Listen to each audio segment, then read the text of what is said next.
Pomurskem dnevniku praznovanje občinskega praznika. 15. maj praznik Slovenske vojske. Košnja trave z ročno koso. Mednarodni dan medicinskih sester. Vreme, jutri bo jasno s spremenljivo oblačnostjo.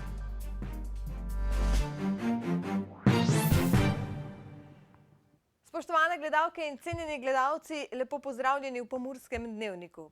V občini Črenšovci so s praznovanjem 6. občinskega praznika pričeli že v četrtek 7. maja, ko so predstavili knjigo Žižkovska pesmarica. Praznovanje so nadaljevali tudi v petek, ko so pripravili svečano sejo občinskega sveta in obeležili 20 let folklorne skupine kulturnega društva Franse Liški Finžgar Žižki. Osrednja prireditev s podelitvijo občinskih priznanj in nagrad pa je potekala v soboto. Letošnje prireditve v praznovanju občinskega praznika so bile združene pod skupnim naslovom Naša vez GES. Gre za to, da so dogodki tudi letos namenjeni vsem občanom in občankam. To pomeni, da je v bistvu dvignil številne ljudi v različnih aktivnostih. Športnih, v kulturnih, družabnih in konec koncev danes v tej zaključni prireditvi. Osrednja prireditev je med drugim namenjena tudi podelitvi priznanj in nagrad občine. Najvišja priznanja na nivoju občine so nagrade občine. Te podeljuje vsako leto občinski svet, seveda po predhodnem razpisu. Letos se je občinski svet odločil, da nagrado občine Črenšovci občina podeli Mateji Zver za dosežke s področja ženskega nogometa, potem društvu ARO, to je društvo ljubiteljev terenskih vozil, zelo aktivno ob 10-letnici delovanja. Številne aktivnosti na državnem nivoju so izvajali od državnih prvenstev, državnih srečanj in tako naprej in domače kulturno-umetniško društvo, ki prav tako praznuje okrogli jubilej. Osrednja nit bogatega kulturnega programa so bili mladi, na katere stavijo, da bodo znali izkoristiti priložnosti, ki jih bo ponujala prihodnost. Slednja je v občini Črenšovci zelo precizno načrtovana. 90% naših aktivnosti je usmerjeno v izvedbo vodovoda. To je projekt, ki je megalomanski, zahteven, obsežen, v njem že Pomurci veliko vedo. Smo pred ciljno črto in prepričan sem, da bo maraton uspešen. Smo na 42 km, ostane nam še, mislim, 159 metrov. To je to in potem izven tega še velika investicija v izgradnjo vrtca v Črenšovci. 5-oddelčni vrtec, ni mala stvar, 800 kvadratnih metrov, ta bo dokončan jeseni. Potem pa še nekaj malega posoliš levo, desno, da rešiš tiste najnujnejše komunalne in druge potrebe. Seveda pa vseh nikoli ne moreš rešiti. In glede na finančno stanje države in odnos državnih oblasti do lokalnih skupnosti, tako župan, bodo morali v prihodnje za investicije poiskati dodatne vire financiranja iz evropskih skladov. 15. maja pripadniki Slovenske vojske vsako leto obeležujejo svoj dan. Na ta dan so leta 1991 slovenski naborniki vojaški rok začeli služiti izključno v Sloveniji. Letos slovesnost poteka v Rakičanu. Več o tokratnih aktivnostih pa predstavnik Slovenske vojske Simon Korez. Lepo pozdravljeni in dobrodošli v našem studiu. Kaj torej pomeni dan Slovenske vojske? Ja, dan Slovenske vojske pomeni za nas pripadnike en praznik, ki nam pomeni letošnjem letu 24-letno prehojeno pot v samostojni Sloveniji in, kot ste že dejala, zgodovino nazaj, pred 24 leti v Pekrah pri Mariboru in na Igu pri Ljubljani, začetek služenja vojaškega roka. Ampak tu je samo zgodovinski pogled nazaj. Sicer za tem 24 leti se skriva veliko dela, veliko razvoja, predvsem na področju vojaških zmogljivosti, z nalogo obrambo domovine in tudi mednarodno sodelovanje v operacijah za podporo miru. Povsod po svetu že skoraj sodelujemo in kot članica NATO tudi v okviru zavezništva izpolnjevanje zavez, ki jih je Republika Slovenija sprejela skozi različna obdobja. V petek torej slovenski vojaki praznujete svoj praznik. Kaj pripravljate tokrat na letališču v Rakičanu? No, v letošnjem letu smo prišli v pomurske in prekmurske kraje. V petek 15. ob 10. uri bomo pričeli s predstavitvami Slovenske vojske, kjer si bodo seveda odprta prireditev za javnost, za vse, ki si želijo pogledati, kako deluje Slovenska vojska, kjer si bodo lahko obiskovalci pogledali ustroj Slovenske vojske, tako vojaške opreme in oborožitve, kot tudi zmogljivosti usposobljenosti pripadnikov Slovenske vojske. Predstavili bomo od letalstva do oklepnih vozil, ki jih imamo na voljo v Slovenski vojski, predvsem pa želimo v enurnem programu predstaviti, kako slovenski vojaki sodelujemo v mednarodnem okolju, torej na točkah, kjer jim rečemo kontrolne točke, na Kosovo, v Afganistanu, v Libanonu in še kje smo. Torej od predstavitev oborožitve in opreme do usposobljenosti in mednarodnega sodelovanja, vse med 10. in 11.30. Ob 12. uri pripravljamo centralno slovesnost, kjer bo tudi slavnostni gost, predsednik, vrhovni poveljnik obrambnih sil, gospod Borut Pahor, kjer bo tudi minister za obrambo, oziroma v petek ministrica za obrambo, verjetno že, in načelnik generalštaba. V programu bodo sodelovali tudi vaši lokalni glasbeni gostje, tako da bo pester program za vsakogar. No, kot ste povedali, potekale bodo različne predstavitve, vse to si bo lahko širša javnost ogledala nekoliko bolj podrobneje. Ne bodo samo to razstavljena vozila, ampak bodo lahko videli tudi notranjost vozil. Ja, seveda. Slovensko vojsko bomo predstavili tako v vseh svojih značilnostih. Od vozil, vsak bo lahko pogledal od blizu, prijel tudi od blizu, tako kot to. Tudi orožje in te Tudi orožje, tudi ostalo opremo. Kot sem pa dejal, en del bo statičen, postavljen opreme in oborožitve, en del pa bo dinamika, kjer bodo sodelovali predvsem pripadniki Slovenske vojske s svojim predstavitvijo usposobljenosti. Tam se bo dalo pogledati od različnih oblik, kako delujejo na mednarodnem okolju, do tega, kako bi delovali v Sloveniji, če bi bilo potrebno. Torej, med 10. in 17. uro poteka vso dogajanje, ki je seveda odprto za širšo javnost, sva že večkrat omenila. Seveda na tem mestu povabim vse, ki nas želite spremljati, tako ali drugače, tudi neposredno od 10. do 17. ure.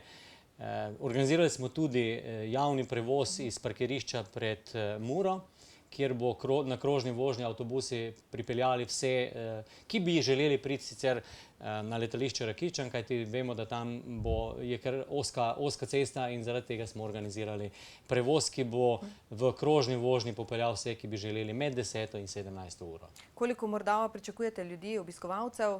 Ja, želimo si jih čim več. Nekje ocena je, da tile kraji, ko smo že bili pred leti na svetovnem vojaškem prvenstvu v triatlonu, imamo dobre izkušnje. Zelo se udeležujejo vojaških prireditev. Naša ocena je, da bi to lahko bilo v več tisočih, kajti na prireditvi bodo sodelovali tudi veterani vojne za Slovenijo, prav tako Združenje slovenskih častnikov.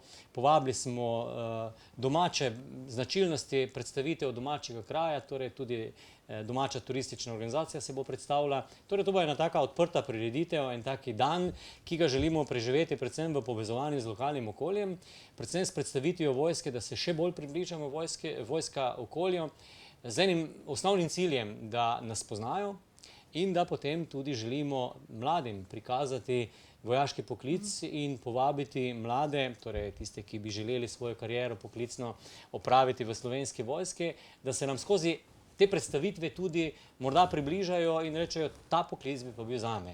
Torej vabimo vse mlade, starejše, tiste, ki imajo še mogoče malo nostalgije za nazaj, da se nam pridružijo in preživijo dan z nami. Za vse bomo organizirali tudi tako imenovani vojaški golaž oziroma vojaški pasol, tako da bomo poskrbeli v bistvu tudi za to, da ne bomo lačni. No, že tradicionalno pa pripravljate tudi dneve odprtih vrat slovenskih vojašnic v mesecu maju, juniju in septembru. Sicer pa v teh dneh se lokalnemu prebivalstvu predstavljata tudi orkester in garda Slovenske vojske, kaj ne? Ja, res je. Ravno tukaj v Pomurju. Tukaj v Pomurju z gardo in z orkestrom Slovenske vojske v Murski Soboti, v Ljutomeru, v Lendavi, v Gornji Radgoni. Sicer pa tudi mesec maj velja za mesec Slovenske vojske, kajti meseca maja je začela nastajati prvo služenje vojaškega roka pred 24 leti in temu mesecu vedno damo največjo pozornost ravno zato, da se približamo po celi Sloveniji, odpremo vrata vseh vojašnic v mesecu maju, predstavimo opremo in oborožitev. In predvsem želimo preživeti mesec maj čim bolj blizu ljudem, kajti Slovenska vojska je slovenski javnosti izjemno dobro sprejeta, dobro cenjena in to je velika obveznost za naprej. Kako to ohraniti? Ohraniti pa na način, da se čim bolj transparentno obnašamo do slovenske javnosti in seveda v teh omejenih finančnih virih predstavimo najboljše, kar imamo, predvsem pa predstavimo zmogljivost, to pa so ljudje. Da se predstavimo vojaki kot tisti, na katere pač slovenska javnost lahko računa, če bi bilo kdaj potrebno, kot je bilo leta 1991. No in tako naj bo tudi v prihodnje. Hvala za vse informacije in obisk v našem studiu. Torej še enkrat vabljeni vsi skupaj, da se nam pridružijo v petek na letališču Rakičano. V nedeljo je pri Copekovem mlinu v Mali Polani potekala prireditev Košnja po starem, na kateri so prikazali tradicionalna kmečka opravila in običaje, obenem pa je potekalo še tekmovanje v košnji trave z ročno koso. Tekmovanja se je minulo nedeljo udeležilo okrog 40 koscev in kosic iz celotne Slovenije. Sem smo povabili goste iz celotne Slovenije, ker smo lansko leto prvič organizirali, smo bili na nivoju domačih društev, se pravi upokojenci, vinogradniško društvo, potem mi kot Pütski, ampak kolega prišel iz Bratovec, pa nas je omenil, da oni imajo društvo. Pa smo veseli, da so se danes udeležili tega prireditve iz celotne Slovenije, cirka nekje jih je 20. Nastopali bojo vseh kategorij, to se pravi Društvo kosic in koscev Slovenije. V tekmovanju so se pomerili udeleženci različnih generacij, od najmlajših šolarjev pa do veteranov upokojencev. V kategoriji najmlajših koscev je tekmovala tudi 7-letna Klara. Moraš imeti peto dol, ker se ti potem zapikavlja. Če ne, pa se ti zapikavlja, pa moraš nazaj ven povleči. Pa doma tudi kosiš? Ja, imamo en travnik, kjer sprobamo in vadimo. Podobno taktiko imajo tudi izkušeni kosci. Samo kosa primeš, pripravi za štart, in potem pa čim hitreje. Važna je ostrina. Ostrina kose in hitrost pravilne košnje sta torej najpomembnejši v tekmovanju. Različnim generacijam pa je bila prireditev pomembna še zaradi druženja in spoznavanja novih prijateljev. Prireditve pa so se s kolesi, traktorji in motornimi kolesi udeležili tudi člani prekmurskih društev starodobnikov. 12. maj je dan namenjen medicinskim sestram in tehnikom zdravstvene nege. Mednarodni dan medicinskih sester se praznuje 12. maja kot spomin na rojstvo Florence, ki velja za ustanoviteljico sodobnega sestrinstva.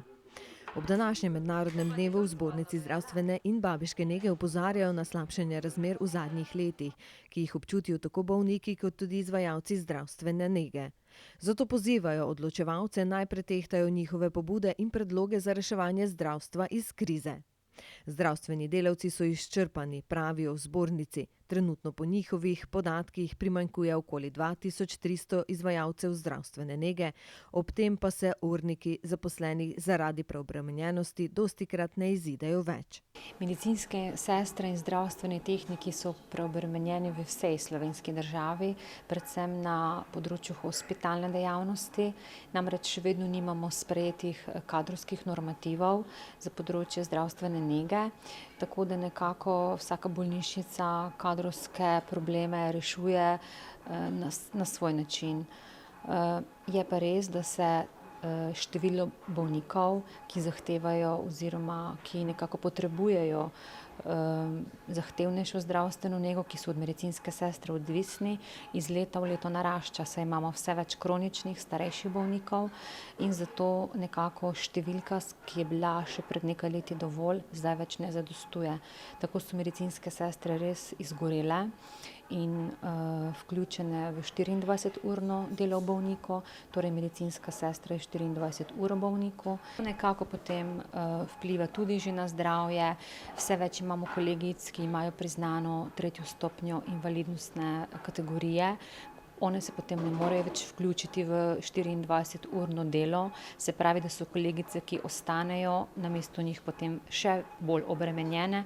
Nekako nastal je začaran krog in res bi si želeli, da bi na medicinske sestre in tudi na ostale zdravstvene delavce pogledali nekoliko drugače kot na ostale javne uslužbence. Tudi v Sindikatu delavcev v zdravstveni negi Slovenije ob današnjem dnevu opozarjajo na poslabšanje položaja zaposlenih ter vse bolj nevzdržne razmere v babiški in zdravstveni negi.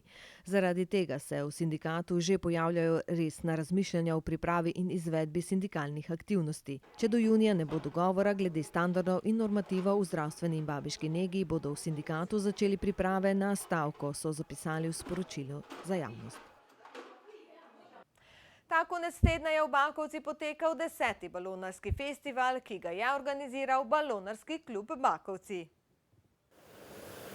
Organizatorji so v Bakovce privabili okrog 25 posadk iz celotne Slovenije in tudi tujine, ki so se pomerili v tekmi v lovu na lisico za pokal Letalske zveze Slovenije. V prvi vrsti je najbolj pomembno vreme, ker mi smo profesionalci v vremeni. Niti vremenari niso tako specializirani kot mi. Če je vreme, se to da vse lepo normalno odnesti. Kako je sicer razvita ta balonarska dejavnost v Sloveniji, če bi jo primerjali z drugimi tujimi državami? Pri nas je strašno fajn razvito, fejs je razvita ta balonarska dejavnost, ker enostavno imamo tudi pogoje za to. V tujskem območju, v Velenju, v Ljubljani, okrog Ljubljane je res razvito okolje. 25 do 30 balonarskih ekip ima Slovenija. Ena ekipa pa ima malo več balonov, tako je, res je. Prvo mesto je osvojila ekipa iz Maribora, drugi so bili člani ekipe iz Vojnika, tretji pa domačini. Pa si poglejmo, spoštovani, še ob koncu dnevno informativne oddaje, kakšno vreme se nam obeta v prihodnjih dneh. Danes je bilo sončno vreme, opoldne so 22 stopinj Celzija izmerili v Lendavi, stopinjo manj je bilo v Murski Soboti, 20 stopinj Celzija je termometer pokazal v Radencih, 19 pa na Goričkem. Jutri bo po večini jasno, popoldne bodo predvsem v severni Sloveniji možne posamezne plohe ali nevihte. Najnižje jutranje temperature bodo od 6 do 12, najvišje dnevne od 24 do 29 stopinj Celzija. V Murski Soboti in v Mariboru bo jutro jasno, jutranje temperature bodo dosegle 10 stopinj Celzija. Čez dan se bo nekoliko pooblačilo, možne so tudi plohe, prijetno toplo bo, saj bomo čez dan izmerili 26 stopinj Celzija. V četrtek bo zjutraj še delno jasno, čez dan spremenljivo oblačno. Čez dan se bodo pojavljale krajevne plohe in posamezne nevihte. V petek bo oblačno s padavinami, deloma nevihtami. Ohladilo se bo. Čez dan bodo termometri pokazali 20 stopinj Celzija. Oblačno bo tudi v soboto. Toliko smo vam, spoštovani, pripravili v današnjem Pomurskem dnevniku. Ne pozabite na nas tudi jutri v istem času na istem programu. Ter seveda ne prezrite naših vsebin tudi na spletni strani www.tvdea.si. Preživite kar se da lep večer še naprej in srečno do jutri.